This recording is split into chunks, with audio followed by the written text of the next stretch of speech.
Welcome to the tutorial on conducting and following up with interviews. This tutorial will discuss how to effectively interview someone and what you should do after the interview has concluded. Before the interview begins, you need to prepare yourself for it.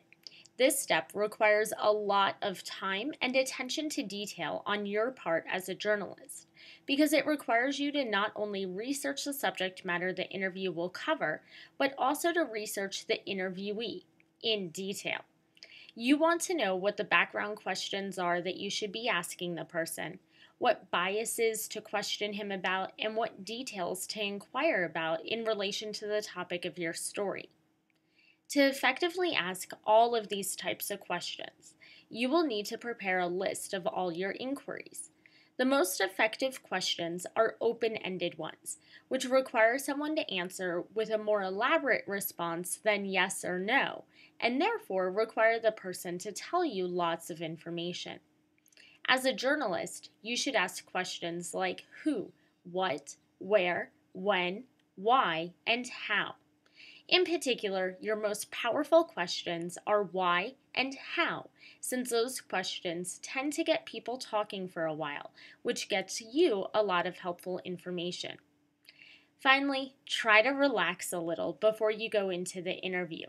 If you're well prepared, then there's not anything for you to be nervous about. Plus, if you can relax and make the interview feel like a regular conversation, then the interviewee is likely to relax as well, which will help him to open up to you and give you as much information as possible. When it comes time for the interview, be sure to show up early. Many of you have probably heard the phrase, to be on time is to be late. To be early is to be on time. That is definitely true in the journalism industry, where deadlines are incredibly important. If you're late to an interview, it will ruin your credibility with that person. He will think you're unprofessional. As a result, he will not take you or the interview seriously. Now, once you arrive for the interview, confidently introduce yourself as a journalist. Establish the professional atmosphere right from the beginning, and do not allow there to be any confusion about your role as an investigator who will publish his report. Of course, you need to be courteous to your interviewee as well. After all, this person is giving his time and knowledge to you for free. Take a moment before the interview starts to genuinely thank him for his time and help. Once you have done that, you can commence with the basics of the interview, getting all the needed names, titles, and pronunciations out of the way. Get all of them both written down and recorded so that you have the correct spellings as well as the correct pronunciations. Also, be sure to get appearance releases signed as you learned about in your law class. You need to do this before the interview starts so that the interviewee knows what is said will be on the record, and so that you don't waste your time interviewing someone who does not want to have his name or likeness appear on your website. On another note, you should always record your interviews, even if you don't intend to use the audio or video in your publication. If you record the interview, then it will be easy to ensure you're using proper quotes in your article. It will also prevent your interviewee from claiming you misquoted him, since you will have proof of exactly what he said. Just be sure to tell your interviewee that you're recording him. In particular, you should get his permission to be recorded on the recording itself, so that there's no doubt about what was said or the permission that was granted. Sometimes you'll find that interviewees will ask you to help them prepare for the interview by giving them a list of your questions before the meeting.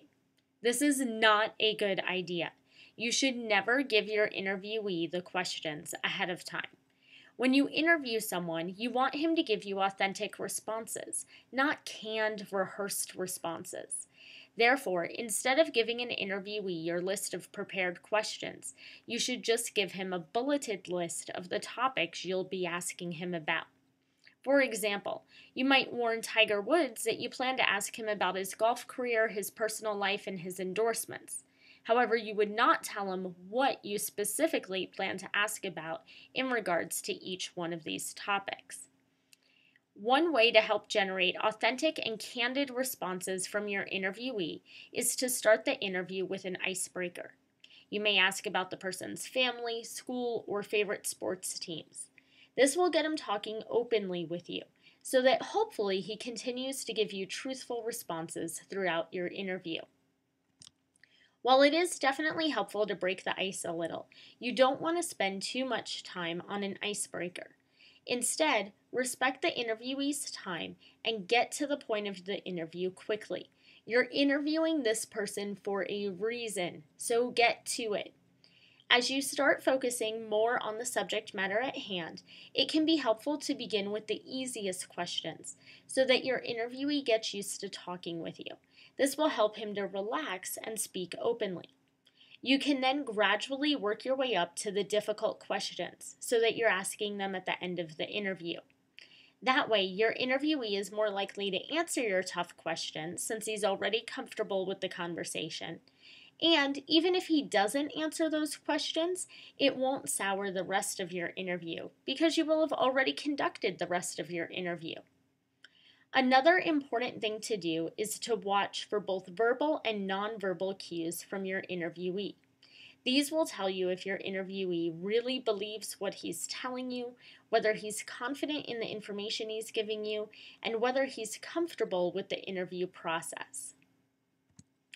Overall, though, the most important thing you need to do during an interview is listen extremely carefully to the interviewee's answers and have a genuine conversation with him. Listen to the words he's using, the tone he's using, and to the body language he's displaying. Use those listening skills to have a conversation with your interviewee instead of just reading off your list of prepared questions. That way, you'll be conducting more than just an interview and really learn as much as possible from the person.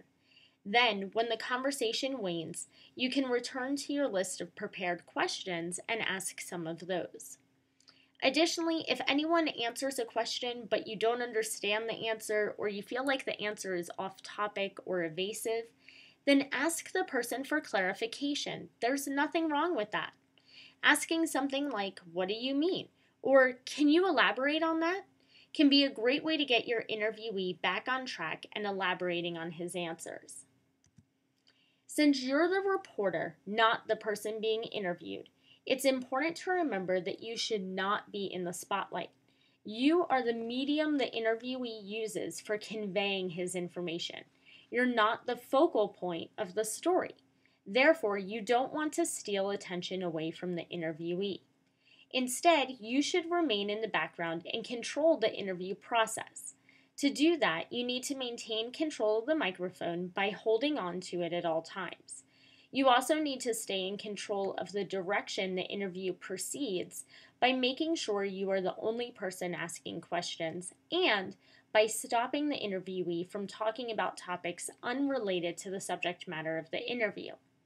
Additionally, it will be important to ask the interviewee for facts that support what he's saying throughout the entire interview, so he doesn't just vent or use your interview to express his opinion.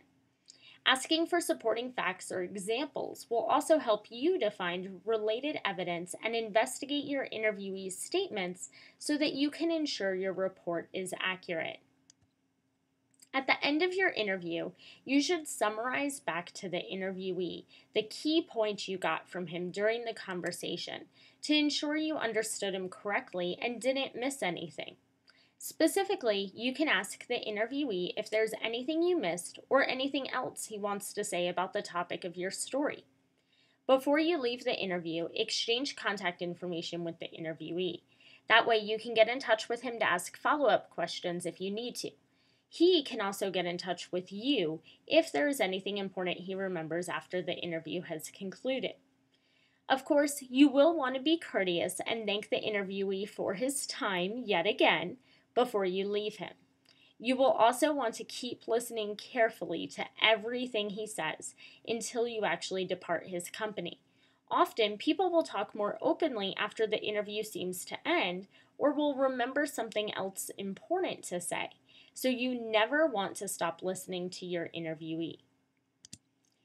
After you've left the interview, it's time to do more research. You will need to investigate the statements of your interviewee to ensure that they're true so that you can make sure your reporting is accurate. Once your story publishes, you'll want to send your interviewee a copy of the article or the link to the URL of the publication so that he can see the exposure the interview got him. You should also thank him again for his time and encourage him to reach out to you if he has any important information in the future that you could interview him about. In order to expand your connections, you can tell your interviewee to let his colleagues know that they're always welcome to reach out to you if they have helpful information in the future as well. Now, with time and practice, you'll get used to interviewing people and following up with your interviewees. It'll simply become an automatic part of your routine as a journalist. Thank you so much for listening, and good luck with your interviews.